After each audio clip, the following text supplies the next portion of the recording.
বলো কোথায় যাইতেছো?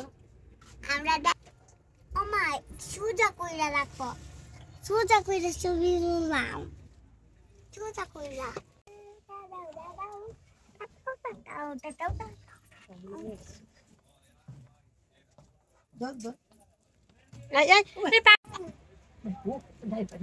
ওইখানে পাগল বেরিয়েছে, পাগল যাইস না মারবো। দেখা দেখেন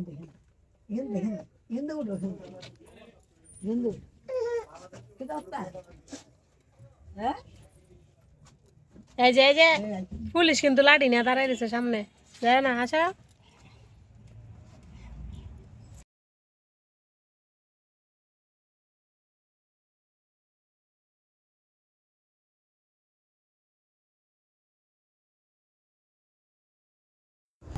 তো বন্ধুরা আজকে একদম সম্পূর্ণ একটা অন্যরকম ভিডিও নিয়ে চলে আসলাম আপনাদের সামনে। তো দেখে তো বুঝতেই পারতেছেন কোথাও যাওয়া হইতেছে। হ্যাঁ, তো যাই হোক, গুড মর্নিং বন্ধুরা। তো কেমন আছেন সবাই? আশা রাখছি যে যেখানে আছেন সবাই খুব ভালো আছেন আর সুস্থ আছেন, আর আমরাও খুব ভালো আছি সুস্থ আছি। তো আমার নতুন আরও একটি ফ্যামিলি ব্লগে আপনাদের সবাইকে অনেক অনেক ভালোবাসা ও স্বাগত জানাচ্ছি। তো বন্ধুরা দেখেন একদম এখন বাজে হচ্ছে সকাল 7টা। তো আমরা আমাদের আর কি নিজের জেলা নিজের শহরে এসে পৌঁছালাম সুনামগঞ্জ। তো আসলে সেদিন আমি আমার বাবার বাড়িতে যাচ্ছিলাম আর কি। তো এই তো দেখেন আমি অলরেডি আমার বাবার বাড়িতে এসে পৌঁছে গেছি। তো এই তো সৃষ্টির দিদা মানে আমার মা, তো ওদের জন্য কিছু জিনিস কিনে রাখছিল, তো সেগুলো ওই যে বের করে দিচ্ছে খেলার জন্য। তো ওদের দুই বোনের জন্য চুড়ি, তারপরে যে দেখেন নতুন নতুন পুতুলগুলা মনে হয় আধা ঘন্টা হয়েছে না বের করে দিছে। এখন এই পুতুলগুলার অবস্থা খুবই কাহিল। এই যে দেখেন রাত্রি তো একদম হাতে পরে নিছে, রাত্রি হাতে খুব সুন্দর মানাইছে। আর সৃষ্টির হাতে একটু ছোটো হয়, তো ওই যে দেখেন সৃষ্টি ওইগুলো আসলে পড়তে পারে নাই। তো তারপর বলছে যে সৃষ্টিকে আবার আইনা দিবে, যেহেতু যুগ ছিল না আন্তাজের উপরে আর কি আনছিল। আর তার সাথে লিপস্টিক নিয়ে আসছিল, তার প্রজাপতি ক্লিপ নিয়ে আসছিল, আরও জানি কী নিয়ে আসছিল। তো এই তো দেখেন সৃষ্টি লিপস্টিক দিয়া তারপর আবার দেখাইতেছে। তো যাই হোক, তারপরে কিন্তু আসলে আমি অনেকটা সময় রেস্ট নিয়ে নিয়েছিলাম, যেহেতু আমরা সেদিন নাইটে আসছিলাম সারা রাত জার্নি করে। সকাল 8টার সময় আমি আমার বাবার বাড়িতে এসে পৌঁছেছিলাম। তো তারপর 8টার সময় পৌঁছানোর পরে হাত পাও ধুয়ে ফ্রেশ হয়ে কিছু খাওয়া দাওয়া করে তারপর অনেক সময় রেস্ট নিয়েছিলাম। এখন প্রায় দুপুর সময়। তো এটা দেখেন আমি উঠে একটু বাড়ির আশপাশটা ঘুরে ঘুরে দেখে নিচ্ছিলাম, সবার সাথে একটু কথা টথা বলে নিচ্ছিলাম। তো তারপরে এই যে আমি চলে আসলাম আমাদের এই ঘরের সামনে। তো এখন ঘরে ঢুকবো। আর এই যে দেখেন মা একদম রেডি।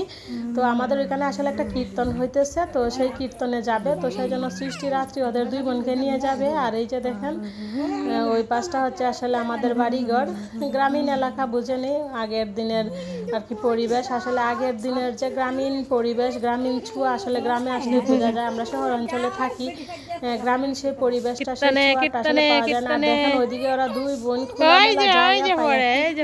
খুশিতে একদম বন্ধুরা। আশা রাখতেছি আজকের ব্লগটা আপনাদের ভালো লাগবে, কারণ সবসময় যেহেতু আপনারা বদ্ধ একটা পরিবেশের ব্লগ দেখেন, তো আজকে যেহেতু একদম গ্রামীণ পরিবেশ আশা রাখছি ভালোই লাগবে। তো তারপরে এই যে দেখেন আমাদের এদিকে আসলে ঝড় বৃষ্টি হয়েছিল। তো ঝড় বৃষ্টিতে এই যে দেখেন চালের উপরে অনেক পাতা টাতা আটকাইছে। তো ওইটা হচ্ছে আমার একটা ভাই, আমার মামার তো ভাই, তো ওকে উঠাইছে মা টিনের চালাগুলো পরিষ্কার করে দেওয়ার জন্য।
তো বন্ধুরা পূজার দিন আর কোনো ব্লগ আসলে শ্যুট করি নাই।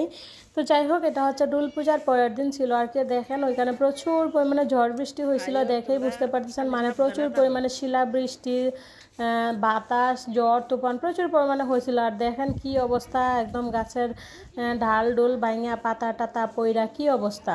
তো তারপরে এই যে দেখেন ওইদিকে মা বৌদি ওরা সবাই মিলে এদিকে উঠান টুটান ঝাড়ু দিতেছে, আর আমি আর রাত্রে ওইদিকে বসে রয়েছি, বসে দেখতেছি। তো আর তারপর উঠান ঝাড়ু দেওয়া হয়ে গেলে আমাদের আসলে কয়টা সুপারি গাছ আছে, সুপারি গাছগুলো আর কি কাইটা নিবে। আম গাছ, সুপারি গাছ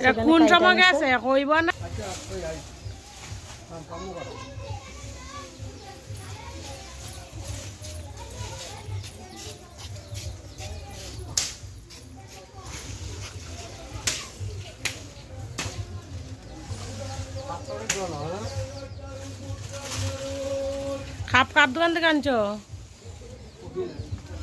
তারপর এই তো দেখেন এখানে দুইটা সুপারি গাছ কাটা হয়েছে, একটা আম গাছ কাটা হয়েছে, আর তার সাথে ওইটা রঙিন গাছ না কি জানি গাছ বলে আমাদের আঞ্চলিক ভাষায়। এই যে দেখেন এইরকম আর কি বিসি হয়।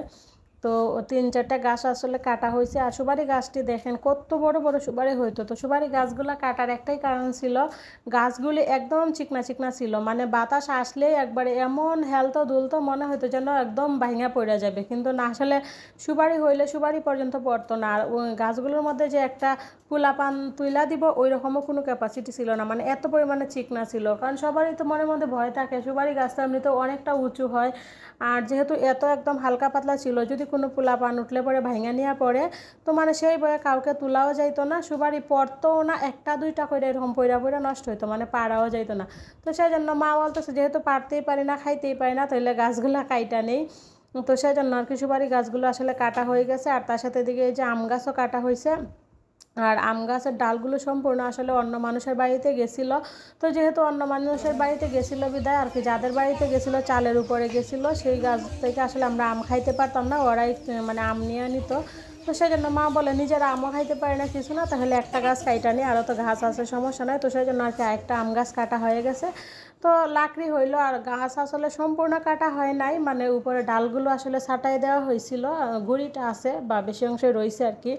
আর দেখেন কত বড় বড় সুপারি, নিচের গাছের সুপারি। আর আমাদের এই দিকে না যে দিকটাতে সুপারি গাছগুলো রাখা হয়েছে আর কি কাইটটা, ওই দিক সম্পূর্ণটা এক সারি সারি করে আসলে সুপারি গাছ ছিল অনেকগুলা। তো আসলে মানে এরকমভাবে কাটতে কাটতে আবার ঝড়ে বৃষ্টিতে ভাঙা পড়তে পড়তে ওই যে দেখেন আর একটা মাত্র সুপারি গাছে, একটা না 2টা সুপারি গাছ মাত্র আছে, আর সবগুলো সুপারি গাছে কাটা হয়ে গেছে। তো আম গাছ আছে, কাঁঠাল গাছও আছে, পেয়ারা গাছ আছে, আর আমাদের বাড়িতে একমাত্র নারকেল গাছটা ছাড়া এমন কোনো গাছ নাই যে ছিল না।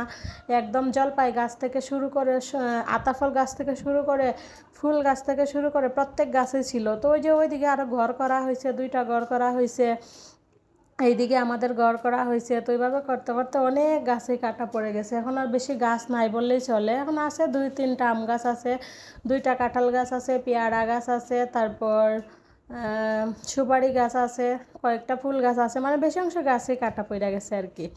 তো যাই হোক দেখেন কত বড় বড় সুপারি, এত সুন্দর সুপারি। আর এই সুপারিগুলো না বাজারে নেওয়া লাগে না, মানে পারতাছে আর মানুষে বলতেছে যে বিক্রি করে দাও, কিন্তু না, আমাদের গাছের সুপারি বিক্রি করা হয় না। মায়েরা যেহেতু সবাই সুপারি খায়, তো আমাদের গাছের সুপারি দিয়ে আসলে আমাদের সারা বছর চলে যায়, মানে এক্সট্রা সুপারি কিনতে হয় না, পান কিনতে হয়, চুন কিনতে হয়, কিন্তু সুপারি কিনতে হয় না।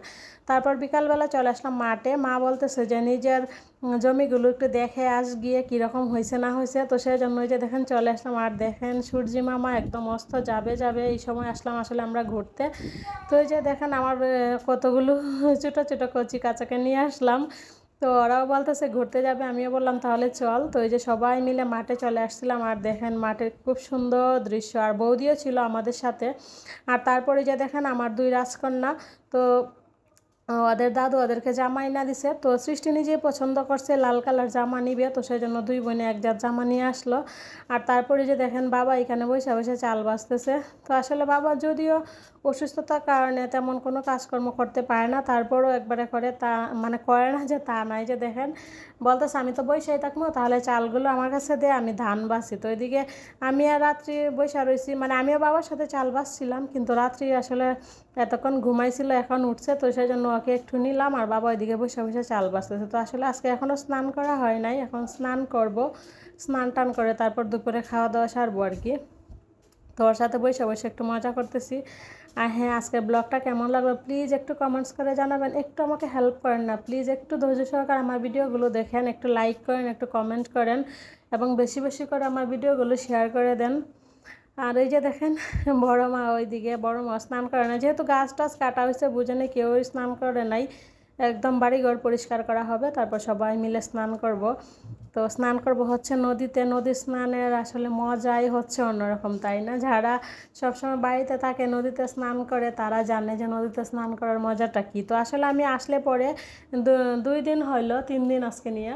তো আমার মেয়ে গাঙে স্নান করতেছে, আর গাঙে স্নান করার যে মানে মজা সেটা কিন্তু আসলে আমার বড় মেয়ে বুঝে গেছে। এখন স্নানের সময় হইলে এই ছোটো মেয়েও বলে মা নদীতে যাব, নদীতে গিয়ে স্নান করব। তো যাই হোক চলেন, এই যে দেখেন 2 বোনে মোবাইল নিয়ে কোন ছুটি লেগে গেছে। তো চলেন ওদেরকে স্নান করাই, তারপর আমিও স্নান টান করি, তারপর আবার ফিরে আসছি স্নানের পরে।